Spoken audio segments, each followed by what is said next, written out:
We open the season with a beautiful Midsummer Night's Dream, which is a fairy tale, and humorous, and beautiful, and light-hearted.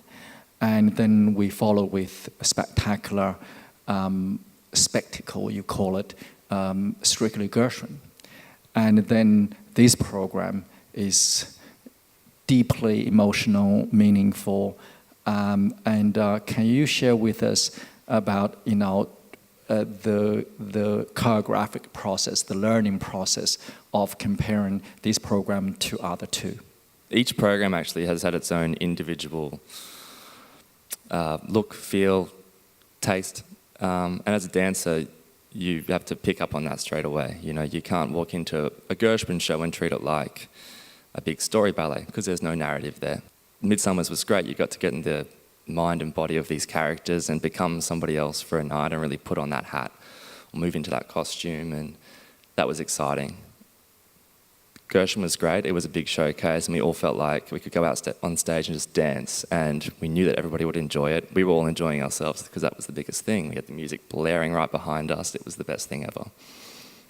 Performing to 2,000 plus people every night, seeing every single seat from there to the top of the lyric full, you'd never wanted to do a bad job. It was the most exciting time on stage.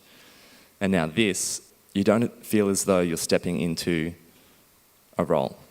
I think that's what's been the most exhausting about it. I feel like it's a very different idea of I'm going to work, I'm going home now. I'm going on stage now. You're going to war now, because you're going to go out stage and die. So don't make it look like you're doing a ballet step.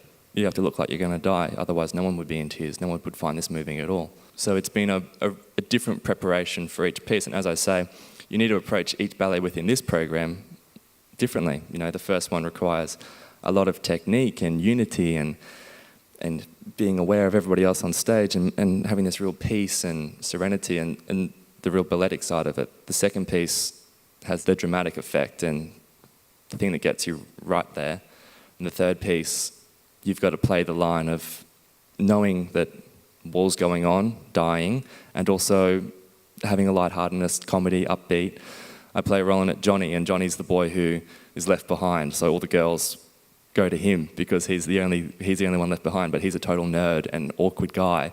So you've got to play that role as well after just being in Natalie's piece and doing a 180 on your emotions and having to flick the switch in 20 minutes. It's quite exhausting. Dance is like all form of arts. Eventually, we serve to make a difference for our community, to challenge, to enthrall, to entertain, to move the audience in that philosophical, emotional, and in a deep mental way. I just remember when I watched Natalie Weir's piece for the first time, when she just finished creating the ballet, I couldn't control my own tears. But then when I look at the dancers who danced them, they were also in tears.